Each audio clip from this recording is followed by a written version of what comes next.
Baik, selamat datang kembali pada mata kuliah Perkembangan Kognitif dan Bahasa. Dan pada kesempatan ini saya akan lebih banyak membahas tentang perkembangan bahasa anak, di mana khususnya saya membahas tentang teori-teori yang membahas mengenai bagaimana anak memperoleh bahasa atau bagaimana anak mempelajari bahasa. Nah, ada 4 teori yang populer yang digunakan sebagai acuan untuk mengetahui bagaimana anak belajar bahasa. Yang pertama adalah behaviorism atau behavioristik, yang kedua adalah constructivism, yang ketiga adalah nativism, dan yang keempat adalah social interactionism. Kita akan bahas satu persatu. Pertama dari behaviorism atau teori behavioristik. Nah, teori-teori ini memang datangnya banyak dari ilmu psikologi, di mana ada dua tokoh populer, yaitu B.F. Skinner dan J.B. Watson, di mana kedua ini merupakan tokoh yang tergolong ke dalam teori belajar behavioristik. Teorinya Skinner membahas tentang operant conditioning, yaitu penggunaan reward and punishment dalam memperkuat suatu perilaku belajar dari anak, sedangkan Watson itu lebih menekankan kepada bagaimana anak belajar dari lingkungannya melalui meniru, lalu kemudian ya meniru perilaku-perilaku yang tertampilkan dari sekelilingnya. Saya akan bahas terkait dengan teori ini. Nah, teori behavioristik ini menganggap bahwa anak belajar bahasa melalui conditioning. Nah, seperti yang telah kita ketahui bahwa dalam teori behaviorism itu ada banyak sekali teorinya. Tidak hanya operant conditioning yang saya sebutkan tadi, tapi juga ada classical conditioning, ada terkait dengan bagaimana stimulus dan respons itu bagaimana adanya stimulus dan kemudian diberikan respons oleh si anak. Jadi dalam konteks behaviorism ini, intinya adalah anak belajar bahasa melalui conditioning atau pengkondisian. Pengkondisian ini maksudnya adalah untuk mencapai suatu perilaku tertentu, kita harus mengasosiasikan perilaku itu dengan perilaku yang lain, sehingga pada akhirnya muncul perilaku yang diinginkan.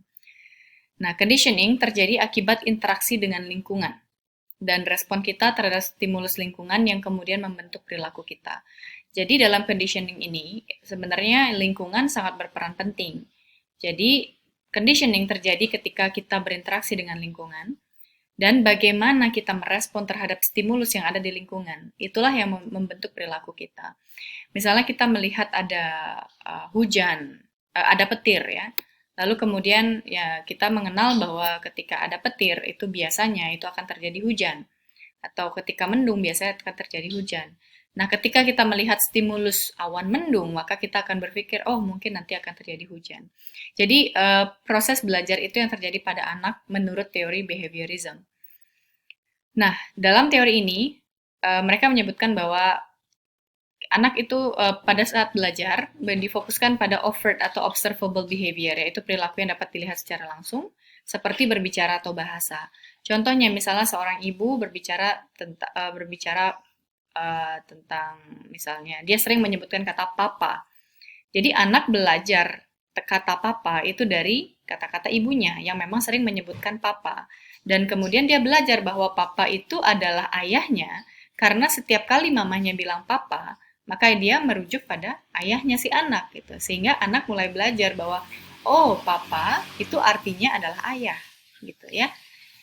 Nah, kemudian, seperti yang sudah saya jelaskan tadi, anak belajar bahasa melalui stimulus dan respons, dan kemudian diperkuat atau diperlemah menggunakan konsep reward and punishment.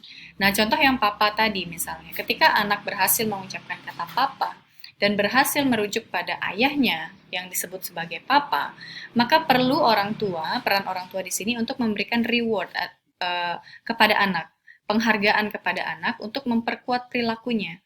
Sehingga kata papa yang terucap dari bibirnya itu tidak hanya berlangsung dalam waktu 1-2 hari atau 1 minggu, tapi juga selama-lamanya. Dan dia kemudian memahami bahwa oke, memang saya diminta untuk memanggil papa. Memang memanggil papa itu adalah hal yang baik untuk dilakukan.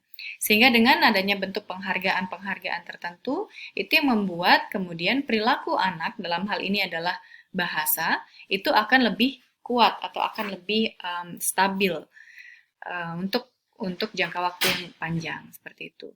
Nah, sebaliknya, punishment itu juga perlu diberikan ketika anak kemudian mengatakan hal yang salah atau tidak seharusnya. Misalnya ketika anak mengatakan kata-kata kasar.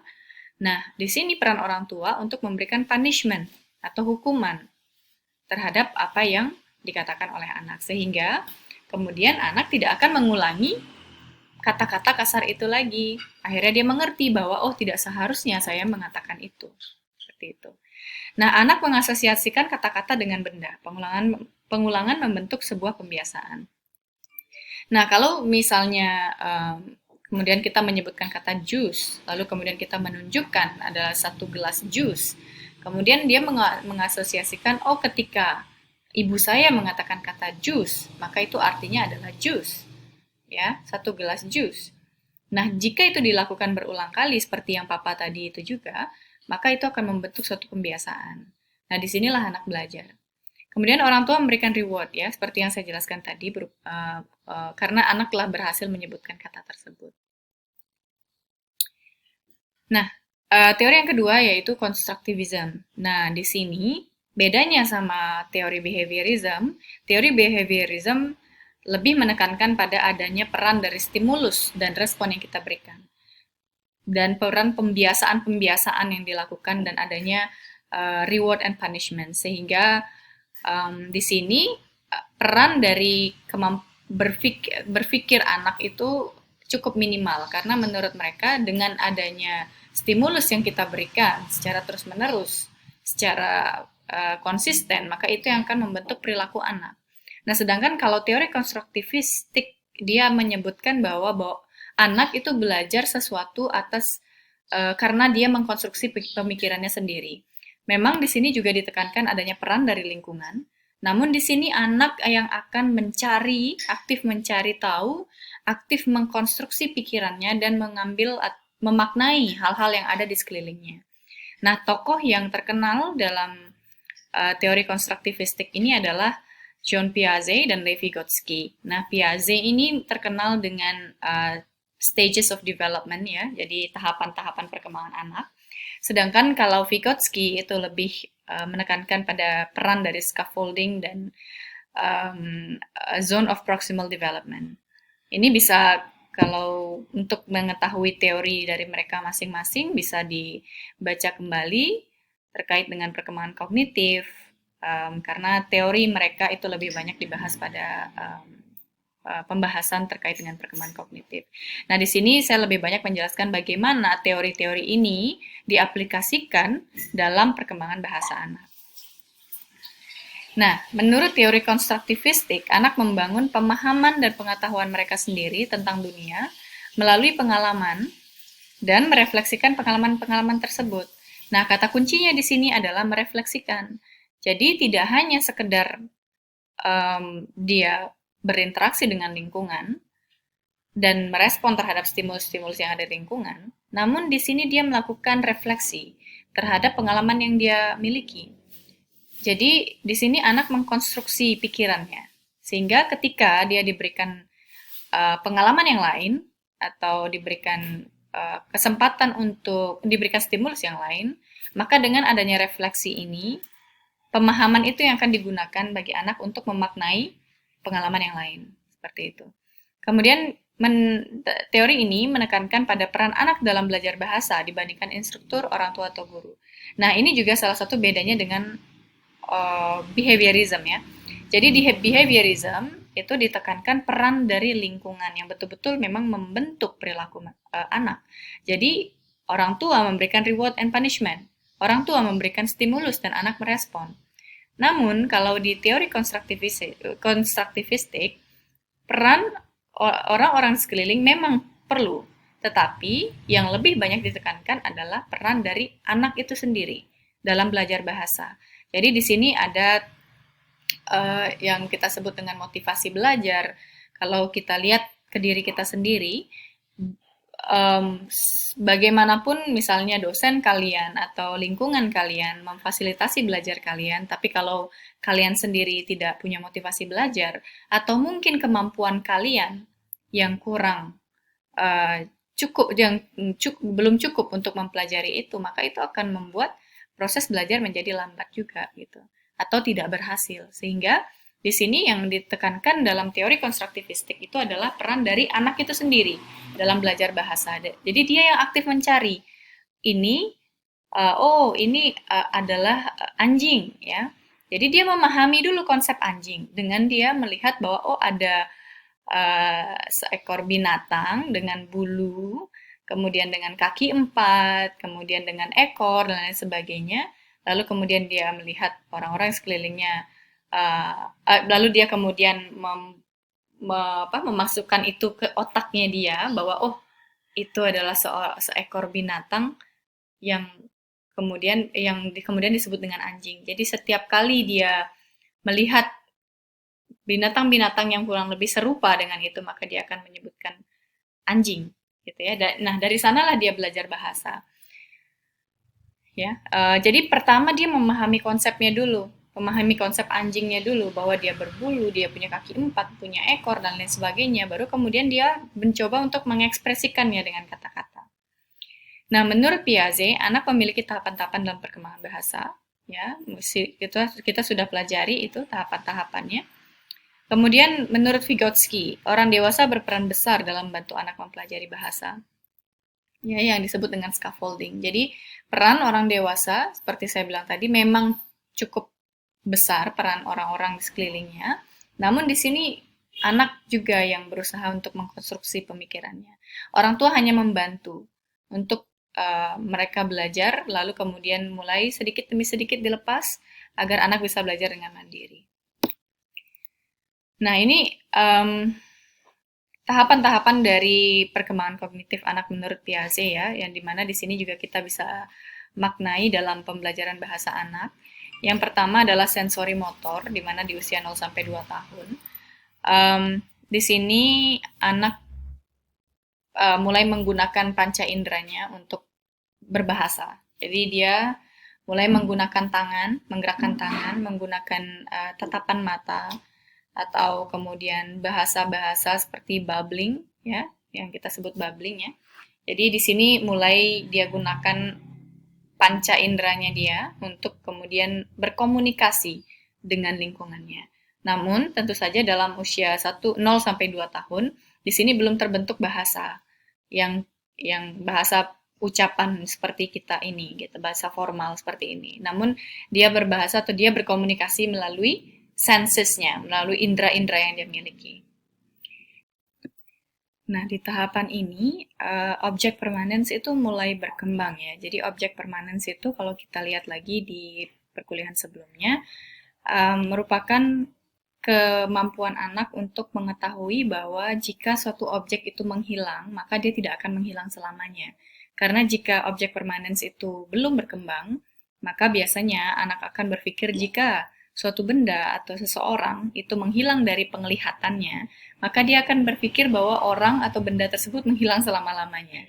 Namun, jika objek permanens itu sudah berkembang, maka dia akan mulai tahu bahwa, jika ayah saya pergi atau ibu saya pergi, dia tidak pergi selama-lamanya, ntar juga akan kembali. Jadi di sini sudah mulai berkembang kemampuan untuk memahami hal-hal tersebut. Nah, kemudian di tahapan yang kedua, yaitu pre-operational, di sini anak sudah mulai menggunakan simbol-simbol atau menggunakan kata-kata yang sederhana ya untuk mengekspresikan sebuah konsep atau sebuah pemahaman. Nah, di sini anak baru bisa berbicara mungkin 1-2 kata, atau dia sudah mampu membuat kalimat namun masih sederhana. Namun mereka belum begitu mengerti bagaimana hubungan antara sebab dan akibat.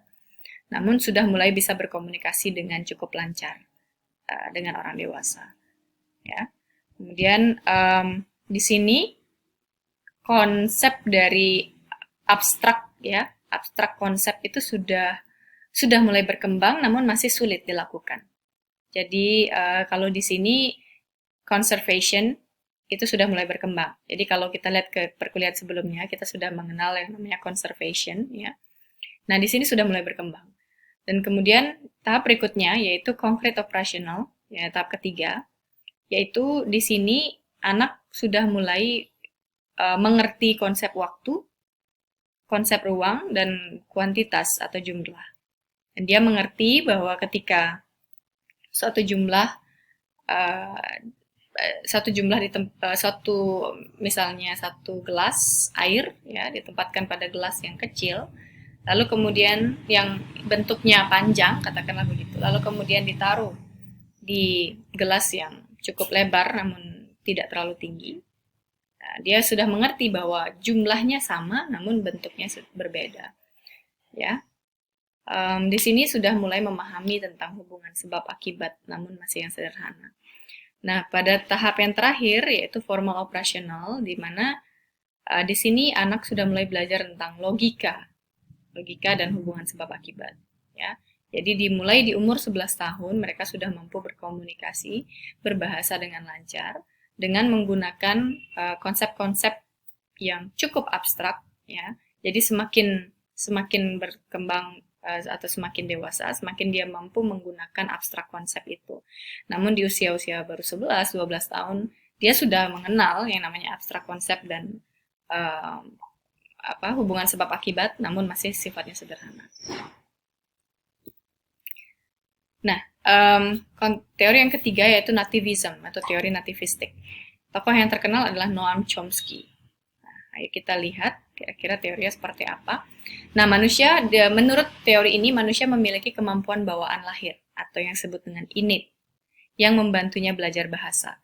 Jadi kalau teori-teori sebelumnya, dia menganggap bahwa anak belajar bahasa itu dari lingkungan. Baik itu memang peran orang tua dan orang-orang sekelilingnya yang memang punya peran untuk membentuk perilaku anak, atau peran dia sendiri untuk memahami bahasa atau konsep di dunianya sendiri.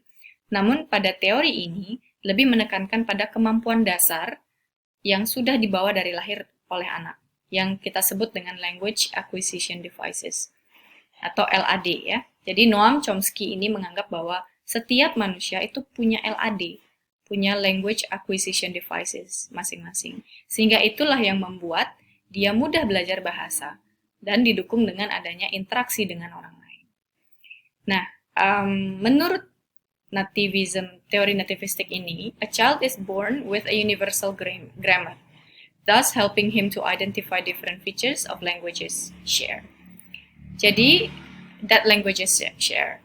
Jadi di sini seorang anak itu terlahir dengan yang namanya universal grammar. Jadi grammar atau struktur kalimat yang sifatnya universal, yang akan membantunya untuk mengidentifikasi beberapa fitur-fitur yang berbeda yang dimiliki oleh setiap bahasa. Seperti yang kita tahu, bahwa bahasa Inggris dan bahasa Indonesia atau bahasa Jepang, bahasa Mandarin itu memiliki struktur yang berbeda-beda atau fitur-fitur yang berbeda-beda. Namun menurut Chomsky atau menurut teori ini, ada yang disebut dengan universal grammar yang memang ada dalam setiap bahasa. Ya, jadi grammar atau struktur dasar itu ada dalam setiap bahasa dan itulah yang kita miliki. Language acquisition device itu yang kita pahami bahwa kita memiliki yang namanya universal grammar. Nah, kemampuan berbahasa menurut teori nativistik ini bersifat innate atau bawaan lahir ya. Namun penguasaan terhadap bahasa tertentu dipengaruhi oleh interaksinya dengan lingkungan. Sekali lagi di sini lingkungan juga memegang peranan penting, namun juga mungkin perannya lebih sedikit dibandingkan dengan LAD atau Universal Grammar yang sudah kita miliki. Bukan lebih sedikit ya, tapi sifatnya mereka saling mendukung. Jadi kalau punya LAD tapi juga tidak berinteraksi dengan baik dengan lingkungan, maka itu juga tidak akan berkembang juga bahasanya. Nah, anak tidak bisa belajar bahasa hanya melalui interaksinya dengan lingkungan, menurut teori ini. Karena itu adalah hal yang kompleks dipelajari dalam waktu yang singkat. Jadi menurut Chomsky, agak mustahil anak itu hanya belajar bahasa dari pengalaman dengan lingkungannya. Kalau dia tidak memiliki suatu kemampuan dasar yang memang dia bawa sejak lahir. Jadi menurut Chomsky sangat tidak mungkin ya, agak sedikit mustahil jika anak hanya belajar bahasa dari lingkungannya saja. Nah, sekarang kita pada teori yang terakhir, yaitu social interactionism, yang tokoh yang terkenal di sini adalah Jerome Bruner ya. Nah, menurut teori ini, dia memiliki teori terkait dengan yang disebut dengan social learning, di mana bahasa itu dibangun dari interaksi antara anak dengan lingkungannya. Jadi menurut Jerome Bruner, anak itu belajar bahasa melalui sosialisasi dengan lingkungannya. Nah, social context and the behavior of parents in particular have significant impact on language development. Jadi konteks sosial dan perilaku orang tua secara khususnya memiliki impact atau dampak yang signifikan terhadap perkembangan bahasa anak. Inilah yang dia sebut dengan language acquisition support system. Jadi kalau kita lihat ke nativistic theory, dia menyebutkan tentang LAD, language acquisition devices. Tapi kalau Jerome Bruner, dia menyebutkan bahwa adanya language acquisition support system, LASS. Jadi dia menekankan bahwa LAD itu akan berkembang dengan baik jika anak memiliki LASS yang baik juga, atau support system yang terdiri dari orang tua, kemudian saudara, dan juga teman-teman atau guru yang baik, sehingga itulah yang akan menyebabkan anak mampu belajar bahasa dengan baik. Nah, teori ini menekankan pada aspek fungsional dari bahasa. Jadi anak tahu kapan dan di mana konteks penggunaan bahasa.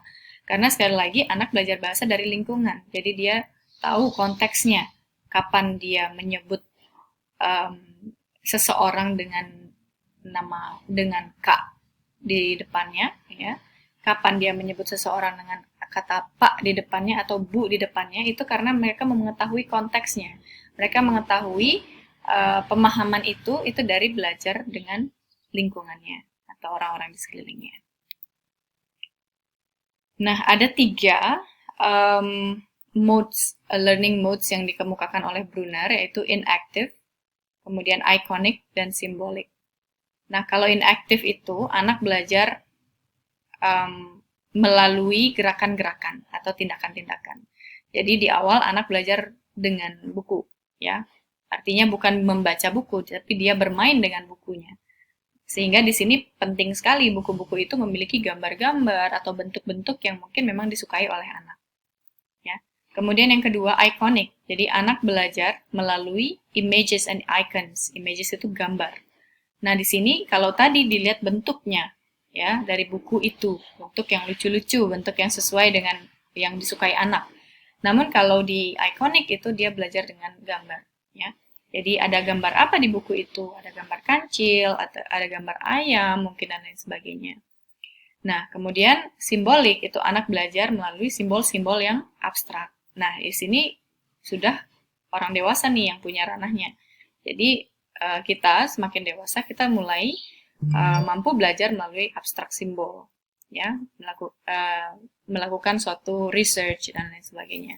Nah, menurut Bruner ini, anak belajar bahasa ya melalui hal-hal seperti itu. Pertama, melihat bentuknya dulu, ya. Jadi melihat bentuk pergerakan gitu. Kemudian dia melihat gambar, baru kemudian dia melihat suatu simbol-simbol baik berupa tulisan atau simbol-simbol lainnya.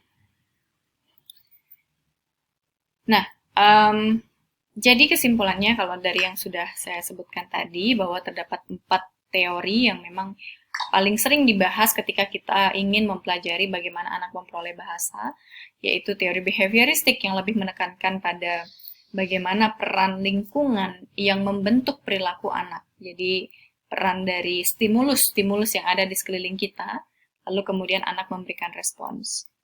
Ya, dan juga peran dari reward and punishment. Jadi adanya penghargaan dan hukuman-hukuman ketika anak berhasil mengucapkan kata tertentu atau tidak berhasil mengucapkan kata tertentu dan lain sebagainya. Kemudian teori kedua yaitu tentang constructivistic teori, di mana di sana menekankan pada peran anak untuk mengkonstruksi pemikirannya sendiri atau proses belajarnya sendiri. Namun di sini tentu peran lingkungan juga berpengaruh. Namun memang anak sendiri yang secara aktif mencari jawaban atas pertanyaan-pertanyaan yang dia miliki dan merefleksikan pengalaman-pengalaman yang dia peroleh dari lingkungan. Lalu kemudian yang ketiga adalah nativisme, Ya, nativisme di mana di sini tokohnya adalah Noam Chomsky, di mana di sana dia menyebutkan peran dari LAD, Language Acquisition Devices, yang dia menyebutkan bahwa anak tidak belajar bahasa hanya melalui lingkungan, tetapi dia memiliki language acquisition devices yang dia sudah bawa dari sejak lahir, di mana dia memiliki universal grammar yang membantu dia untuk memahami bahasa, fitur-fitur bahasa yang ada di sekelilingnya. Lalu kemudian terakhir dengan social interactionism dari Jerome Bruner, di mana penekanan di sini adalah terkait dengan social learning. Jadi anak belajar bahasa melalui lingkungannya, dia memiliki LAD, namun dia perlu didukung dengan yang namanya support system, yaitu language acquisition support system, yang terdiri dari orang tua, kemudian saudara, guru, dan lain sebagainya. Ya. Nah, itu tadi kita sudah belajar tentang bagaimana anak memperoleh bahasa atau belajar bahasa. Namun fokus dari teori tersebut lebih kepada pemerolehan bahasa pertama. Jadi pertama kali anak belajar bahasa atau bahasa ibu itu bagaimana? Nah, itu teori yang tadi. Namun di sini perlu juga kita mengenal bagaimana cara anak mempelajari bahasa kedua. Karena kita sering sekali melihat anak-anak yang ternyata dia aktif berbahasa Indonesia namun juga sangat fasih berbahasa Inggris, katakanlah begitu. Walaupun bahasa pertamanya memang bahasa Indonesia, namun kira-kira bagaimana ya gitu prosesnya anak bisa memperoleh bahasa kedua ini, dan ini akan menjadi topik yang menarik untuk kita diskusikan. Baik, demikian untuk kuliah kali ini. Semoga ada manfaat untuk kalian, dan mungkin kita akan lanjut pada diskusi berikutnya terkait dengan bagaimana anak mempelajari bahasa kedua. Terima kasih dan sampai jumpa.